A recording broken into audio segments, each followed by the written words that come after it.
ఆ రోజు DMK party నాకు షిప్పింగ్ పోర్ట్ఫోలియో ఇవ్వకపోతే మేము యూపీఐ నుంచి బయటకు పోతామంటే నేను మంత్రి పదవి కోసం ఢిల్లీ రాలేదు, నాకు ఈ పోర్ట్ఫోలియో అక్కర్లేదు, వారికి ఇచ్చేయండి, నేను వచ్చింది తెలంగాణ కోసమని షిప్పింగ్ పోర్ట్ఫోలియోను స్వచ్ఛందంగా వదులుకున్నటువంటి చరిత్ర కేసీఆర్ గారిది, టీఆర్ఎస్ పార్టీది.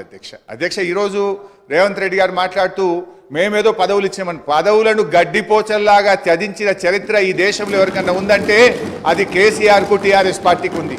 త్యాగాల పునాదుల మీద తెలంగాణ తెచ్చిన చరిత్ర ఉంది. అధ్యక్ష అనవసరంగా మేమేదో పదవులు ఇచ్చినామని, మేమేదో పదవుల కోసం పాకులాడినామనేటువంటి విధంగా వారు మాట్లాడద్దు. ఆ విషయానికి వస్తే రేవంత్ రెడ్డి గారు ఏబీవీపీలో షురువు అయిండు, టీఆర్ఎస్లో పనిచేసిండు, తెలుగుదేశంలో వేయండు, కాంగ్రెస్లో వేయండు, మరి రేపు ఆడుంటాడో. పార్టీలు మారిన చరిత్రలు మీకున్నాయి, కానీ మాకు అట్లాంటిది ఏం లేదు అధ్యక్ష.